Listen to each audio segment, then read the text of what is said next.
Well, thanks so much, Stephen and Martin and ICPT and CMCS for having me. And I figured I should start off with a quick sort of overview of some terminology, since this talk makes heavy use of terms related to Christian sectarianism.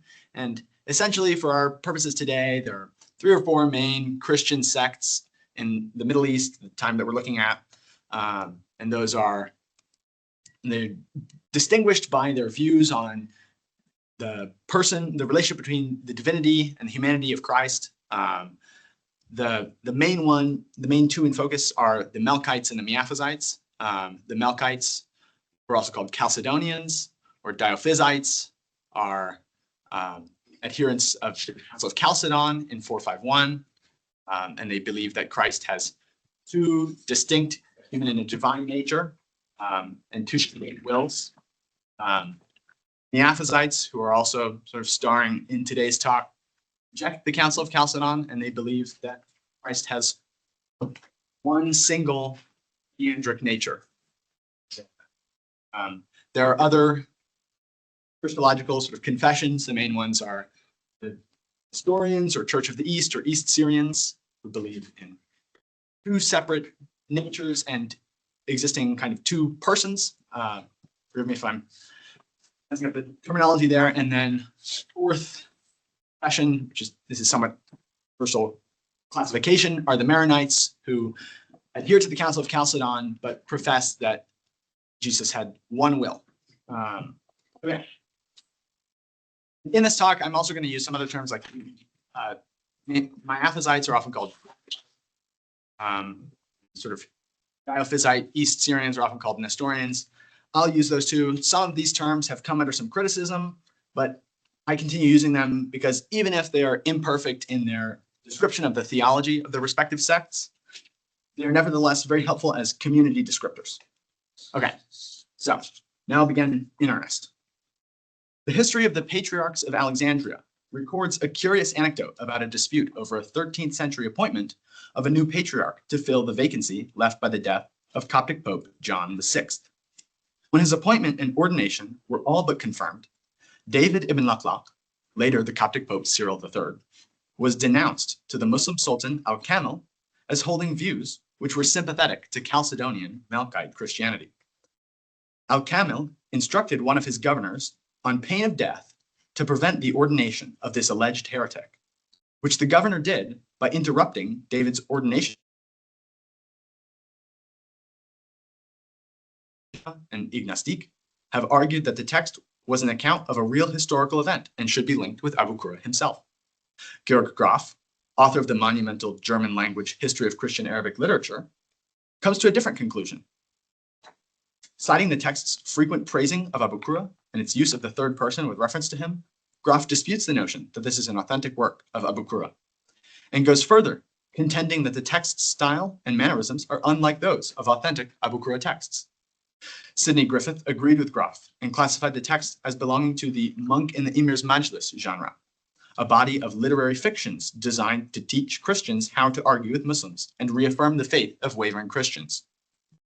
David Bertina, Griffith's doctoral student and a previous presenter at the seminar series, argued in a different vein in his doctoral dissertation, proposing that the text does record, in a generally faithful manner, a real historical debate in which Abu Qurrah participated in the year 829. Bertina's 2008 dissertation also includes an edition of the text's oldest manuscript, which dates to 1308, and an English translation. In the same year, 2008, the Egyptian Jesuit Wafik Nasri produced an English translation and study of the debate. Nasri's translation was based on his Arabic critical edition, employing more manuscripts than any previous, which he published 2 years later in 2010. There have been many other works that have touched on the debate, but if this list makes anything clear, it is that many scholarly eyeballs have looked over this text, something that can only be said of a select few Christian Arabic texts. The debate's Miaphysite recension has been long acknowledged but little studied. Graf notes its existence in his History of Christian Arabic Literature and his Arabic writings of Theodore Abu Qurrah. Of the 31 manuscripts given in the debate's CMR reference entry, 13 are categorized as Miaphysite and 6 more as possibly so. In the 13 manuscripts of the debate, Instead of Theodore Abu Qurrah being the main character, we find a certain Simeon Abu Qurrah, a monk at Turabdin, originally from the village of Habsanas. The suspiciously derivative appearance of the name Simeon Abu Qurrah points to this being a later recension, which has been the universal consensus of previous scholars. Graf, building on the previous work of Edward Sachau, is quick to dismiss the Miaphysite recension as a, quote, novelistic and tendentious plagiarism, which exploits the fame of the former opponent to falsify documents. The Miaphysite recension merits little more than a brief mention in the works of Nasri and Bertina. Nasri states that there is a Miaphysite recension and gives Graf's manuscript list, before saying that his edition would only consider Melkite Arabic script manuscripts. Bertina likewise discusses briefly the existence of a Miaphysite recension, focusing mostly on a widespread Miaphysite prologue and epilogue, which together link Simeon Abu Qurrah's debate with the establishment of a monastery. Nearly all of the scholarship which has addressed the Miaphysite recension has looked at this prologue and epilogue. The prologue gives a brief context for the debate, which supposedly took place in either 693 or 793 AD in Baghdad, possibly anachronistic, as Baghdad was founded in the year 762 AD. The epilogue is lengthier and gives a mythical tale, which concludes with the caliph granting land and money for the building of monasteries and the discovery of buried treasure. Graf argues that this story is a later forgery, which was developed in the context of governmental pressure against the Deir al-Amr monastery as a justification for Christian ownership of monastery lands. This conclusion is reiterated by others and explored more deeply by Jack Tannous in a chapter in the 2021 volume, The Life of Simeon of the Olives. Tannous looks at the mutual influence which the Syriac Vita of Simeon of the Olives and the epilogue to the Miaphysite recension of the Abu Qurrah debate exerted upon one another. He concludes that the Miaphysite debate epilogue, quote, can be seen as a window back to the Ur Vita of Simeon, or at least to an earlier version of it. Accepting discussions of the prologue and epilogue, very little has been said about the Miaphysite recension itself. This is an understandable lacuna, given that nearly every scholar has approached the debate with the goal of understanding its authenticity or learning more about the historical Theodore Abu Qurrah. Such a scholar would have little reason to look at the Miaphysite recension. Others have looked at it with an eye to understanding the historical character of Simeon of the Olives and Miaphysite monastic territorial rights. But this paper is not interested in the historical Abu Qurrah, nor in any debate he may or may not have conducted. It is also not interested in monastic land disputes. It is instead interested in the transmission of Christian texts across confessional boundaries and the social realities surrounding this phenomenon. From this angle, the Miaphysite recension of the Abu Qurrah debate is extremely interesting. One is met with a Christian polemical text attributed to a prominent Melkite and imbued with Diophysite Chalcedonian theology, which somehow achieved major popularity in non-Melkite circles under a thinly veiled pseudonym. I think this deserves further explanation. The debate of Abu Qurrah is a disputation between a Christian and a Muslim. On the simplest level, it can be classified alongside other Christian-Muslim literary dialogues. David Bertina reiterates the consensus of other scholars and construes its genre more broadly, saying that Christian-Muslim literary dialogues are, quote, based on the conception of the religious other and should be understood as part of a broader interreligious discourse. This discourse, Bertina says, can be located in 7 major categories of literature. Number 1, historical writing and chronicles. 2, letters and homilies. 3, apocalypses. 4, hymnography and poetry. 5, biography and hagiography. 6, dogmatic theology, and most prominently in 7, disputation texts. When contextualizing this text, scholars often use broad theoretical language of interreligious discourse and religious others, but in practice, they often embrace a relatively narrow view of the body of literature against which the debate should be contextualized, which is namely Christian-Muslim polemical discourse. I think that the de facto restriction of the religious other to Muslims alone deprives us of essential context, which, when given proper attention, allows us to see the debate of Abu Qurrah and its Miaphysite recension in a fuller light. Georg Graf's History of Christian Arabic Literature, published in 5 volumes in the late 1940s, remains the authoritative biobibliographical reference work covering Christian Arabic literature. In the work, Graf attempts to catalog every single known Christian author to have written in Arabic before the 19th century and to give a brief account of all of their known works, surviving or not. While the work is not perfect, It is naturally unaware of later discoveries of manuscript troves in the Sinai and elsewhere, and Groff tends to give favor to named authors. No subsequent work has come close to surpassing Groff's expansive scope.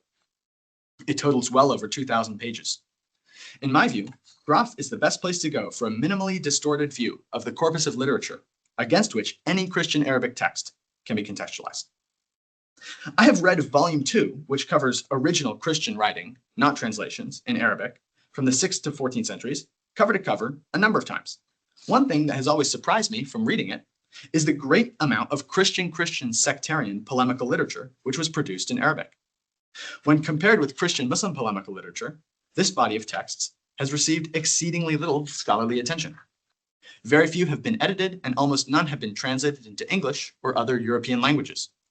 But Christians belonging to different confessions or disagreeing on important points of doctrine ought to be included in the framework of religious others, which governs how we view polemics.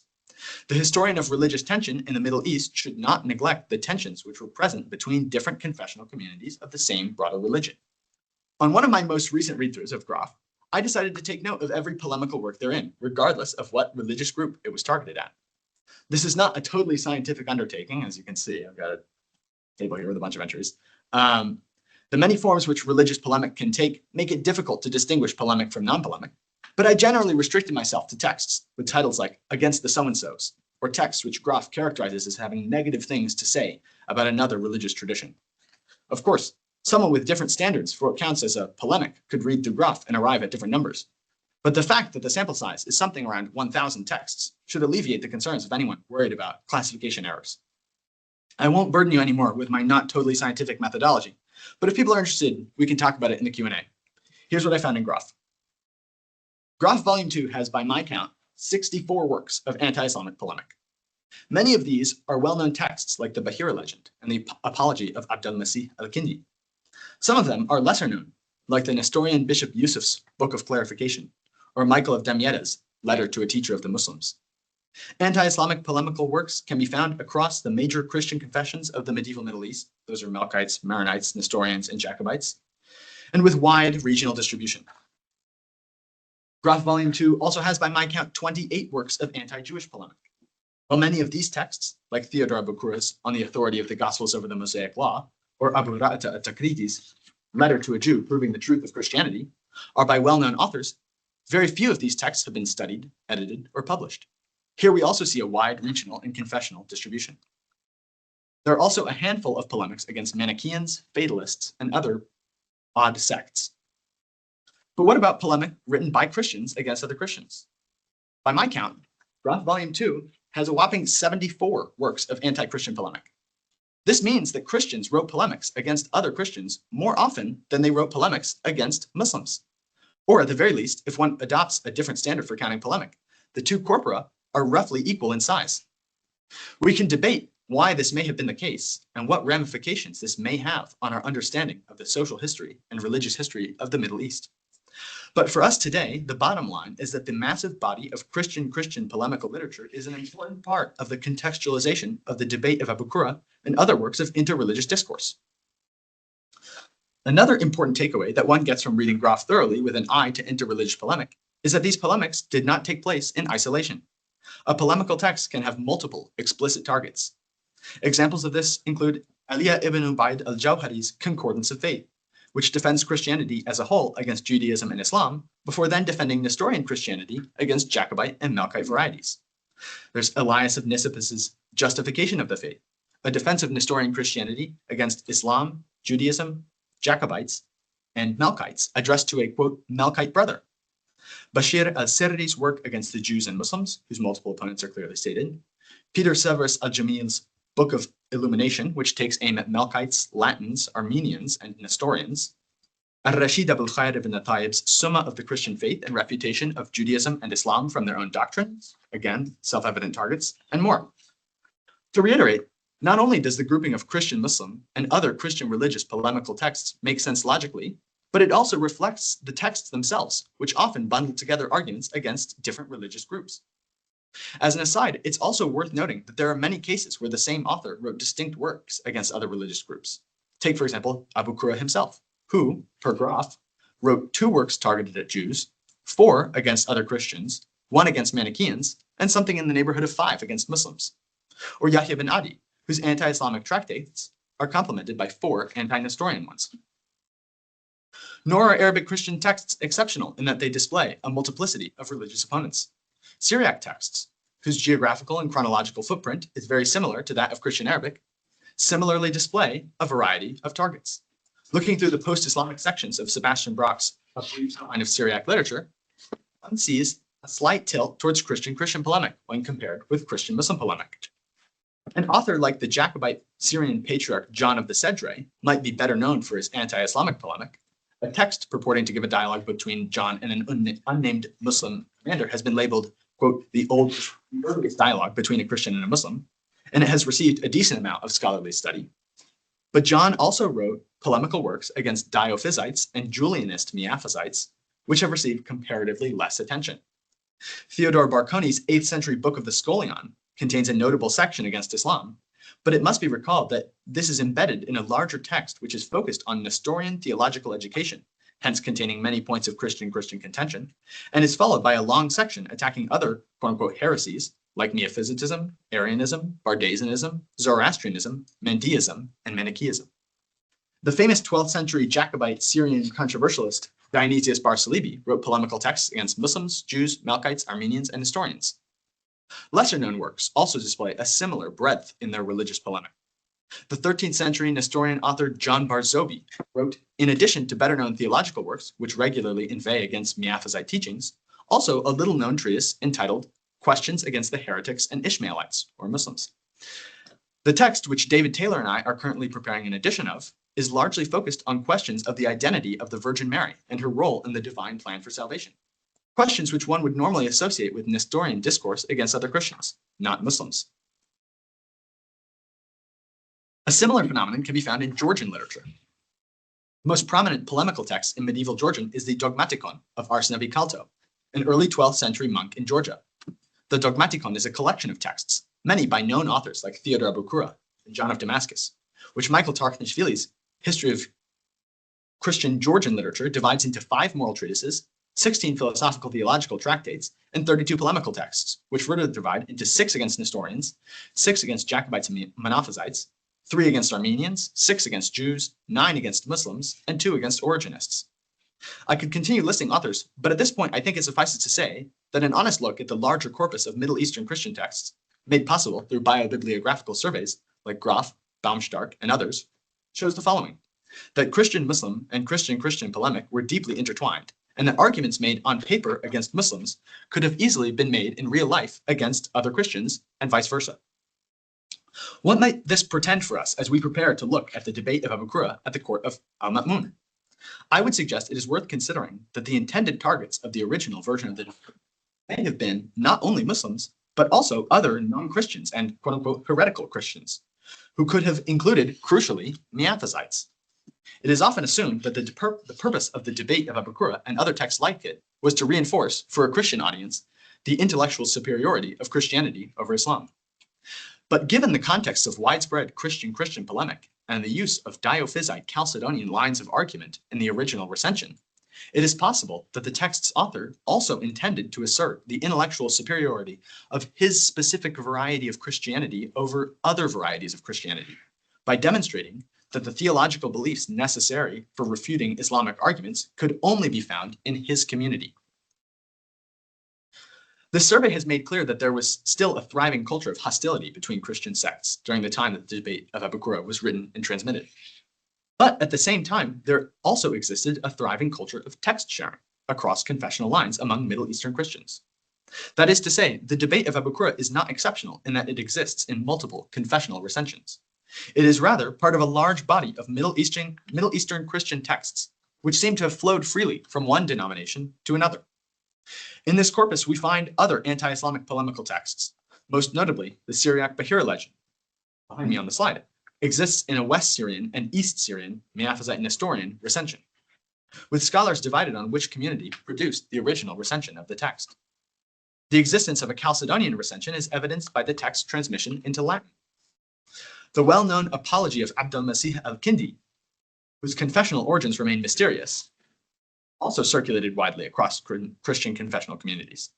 The famous Disputation of Timothy of Baghdad, a Nestorian anti-Islamic polemical text, exists in its original Syriac as well as in at least 4 separate recensions in Arabic, one of which replaces Timothy with Theodore Abu Qurrah. Amar al-Basri's Book of Proof, an early Nestorian refutation of Islam, only survives in an Egyptian Miaphysite manuscript tradition and circulated more commonly in a 13th century Coptic Mukhtasar by al-Safi ibn al-Asad.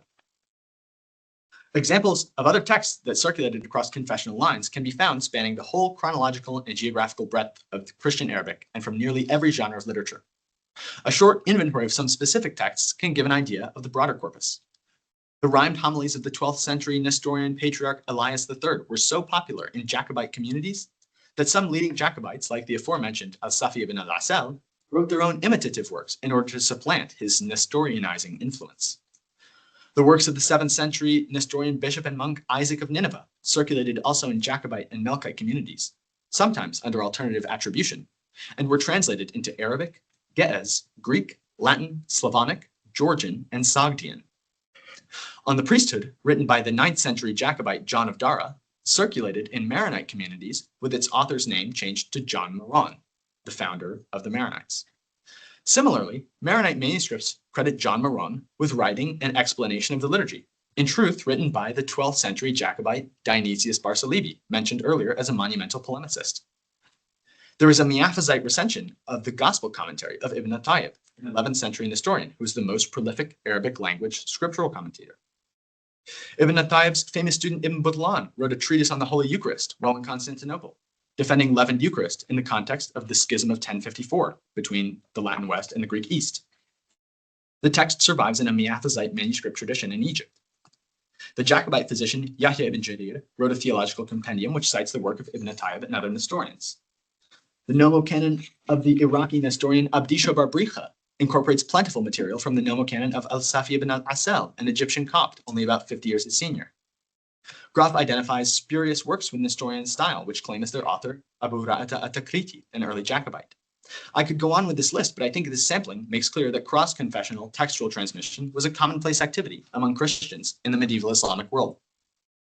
The implicit expectation that an author's works will be only, or at least primarily, preserved by his own confessional community has occasionally led scholars to miscategorize certain authors with regard to their confessional background. The 12th century Melkite Agathon of Homs wrote The Exposition in the Faith and Sacrament of the Priesthood and On the Vocation of Priests, which were so popular in Miaphysite communities, particularly in Egypt, that Groff mistakenly lists him twice in his catalog, once as a Melkite and once as a Copt. Perhaps the most bizarre example of cross-confessional text sharing is that of Michael of Amid Mayafarikin. Dated to the 12th century, Michael produced a Creed of the East Syrian Christians, which survives in both Syriac and Arabic, in both Melkite and Nestorian recensions. The text was originally a defense of Nestorian beliefs against those of other Christians, but was modified by Melkites to instead be a defense of Melkite beliefs against other Christians, including Nestorians.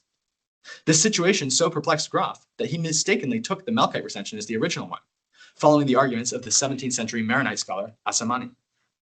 The transmogrification of a confessional apology into a similarly worded apology for a different sect is a striking example of the extremes to which this text sharing could be taken.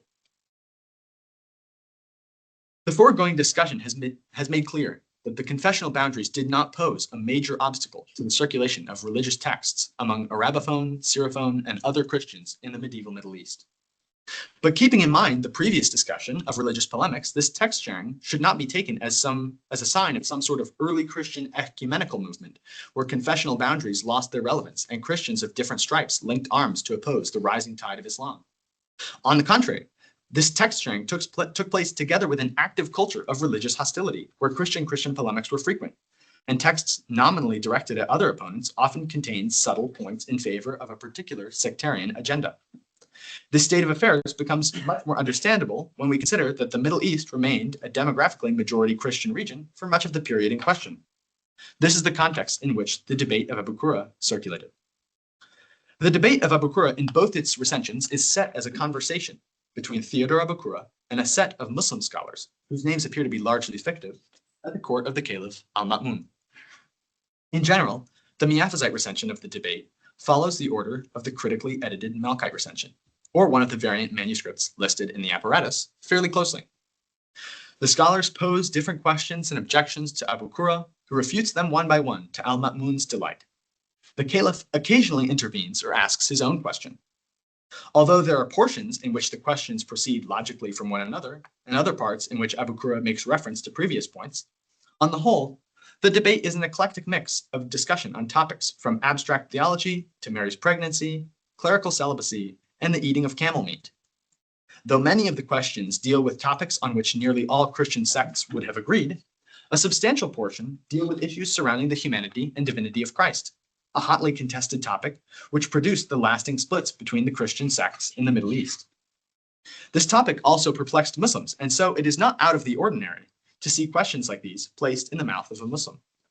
At the same time, these sections of the text provided the author with an opportunity to not only refute Islam, but also to score points on other Christian confessions by showing that only one set of Christological beliefs was strong enough to refute Muslim objections.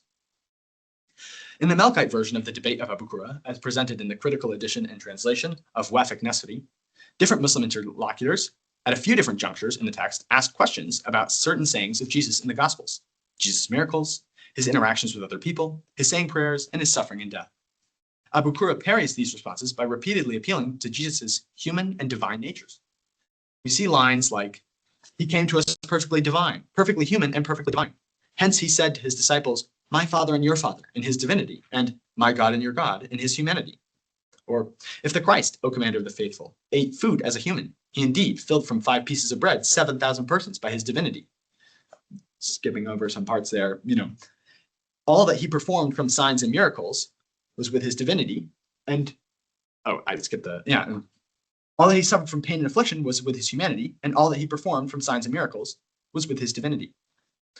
Or another part where Abu Qurrah is asked about whether or not he's embarrassed to worship a God that the Jews crucified, killed, and who was died and buried. Abu Qurrah cites this previous discourse and says, "The saying that Christ was crucified and died is as the saying that he ate and drank in his humanity." Or the last one, a Muslim asks, "Abu Qurrah, the Christ, did he not pray? Then to whom did he pray?" Abu Qurrah says, "The prayer mentioned in the Gospels is of his humanity, to teach us to pray.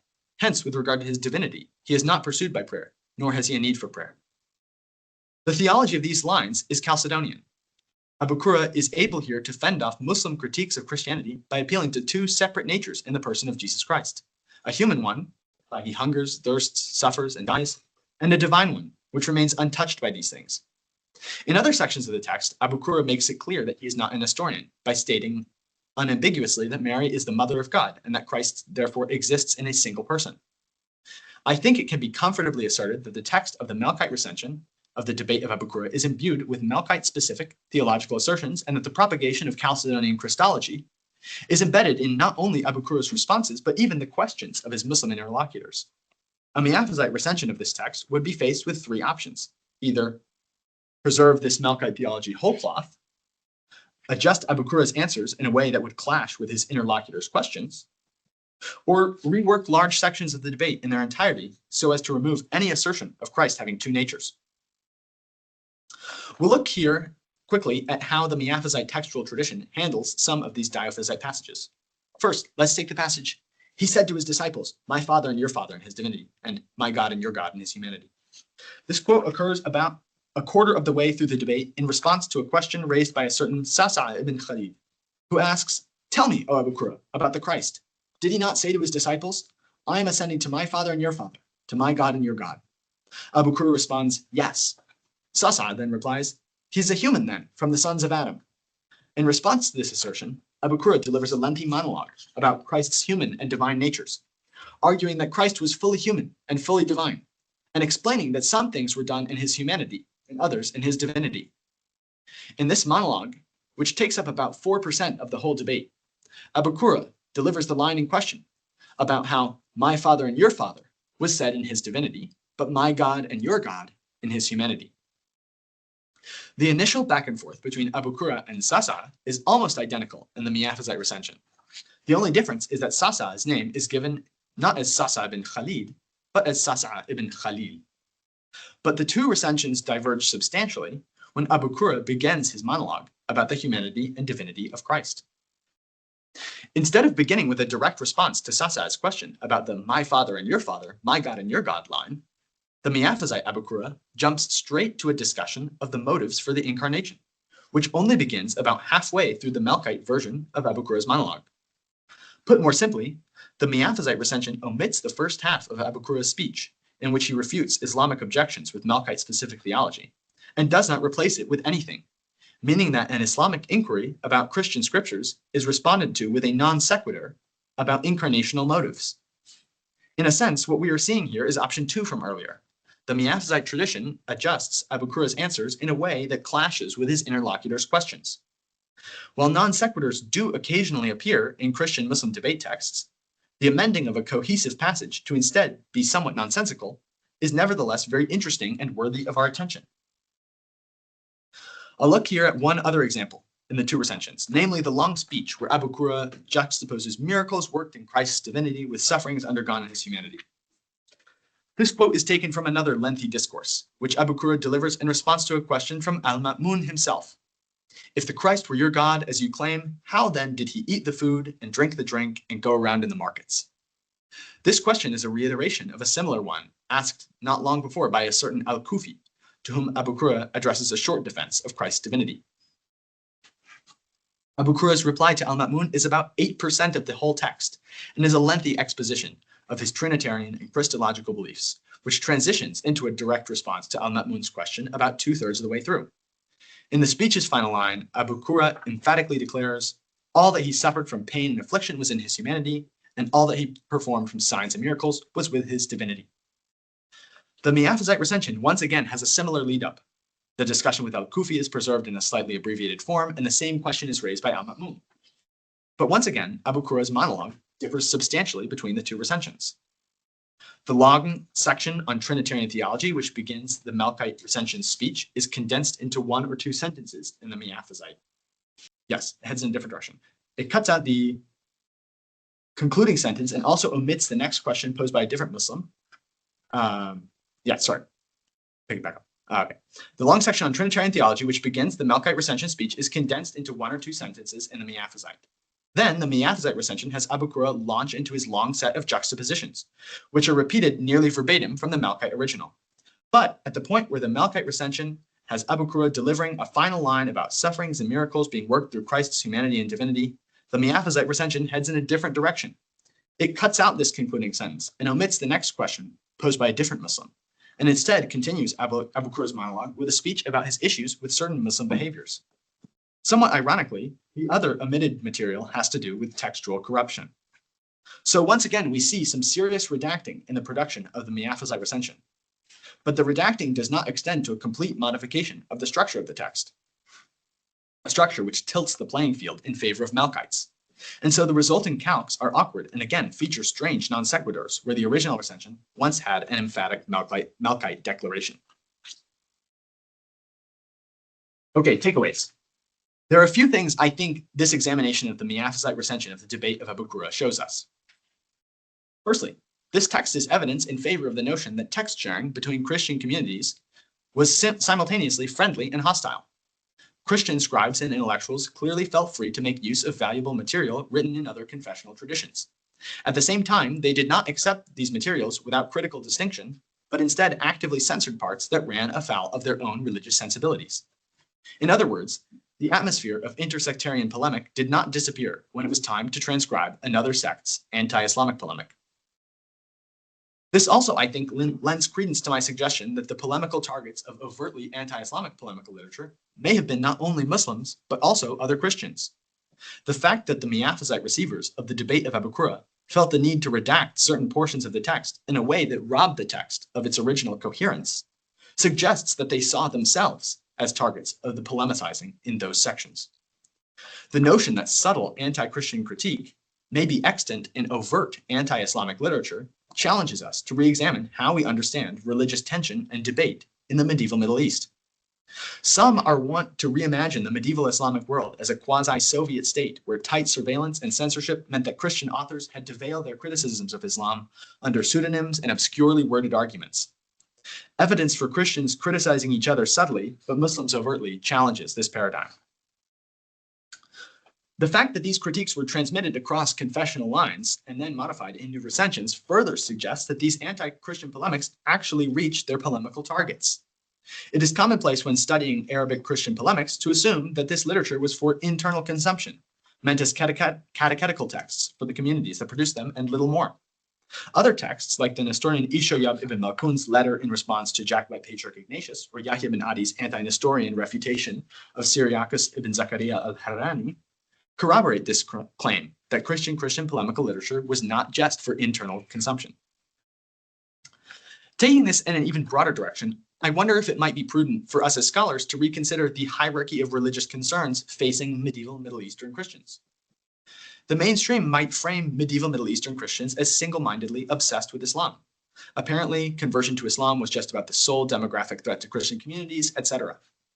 This is sort of the most basic form of the narrative of the history of Christianity in the Middle East, and it is often buttressed through select quotations from hagiographies and disaffected Coptic apocalypticists.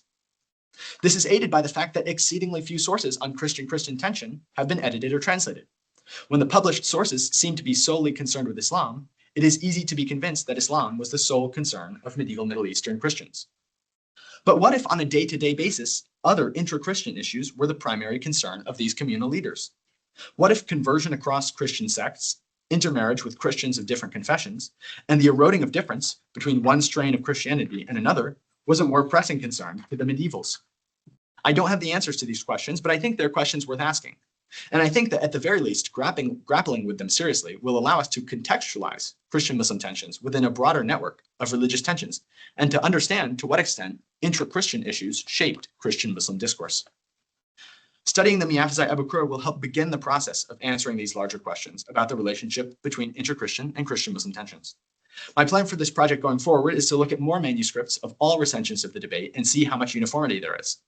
Beyond this project, I hope to do more research on the cross-confessional transmission of Christian texts, to work with unpublished material on intra-Christian tensions and debates, and to examine more closely the role of Christian issues in shaping Christian-Muslim relations. I'll close here with a brief observation on a more political aspect of the Miaphysite Abu Qurrah. The Melkite recension includes a couple approving references to the Chalcedonian Byzantine emperors as exceptional kings and models for governance. Those lines are entirely absent from the Miaphysite recension. The full implications of an edit like this, more concretely, what it might say about the degree to which heretical Christian rulers were seen as legitimate or laudable by Christians in the Islamic world, are questions I'd like to keep exploring going forward. Thank you for your attention, and I welcome any questions, comments, objections, or other feedback.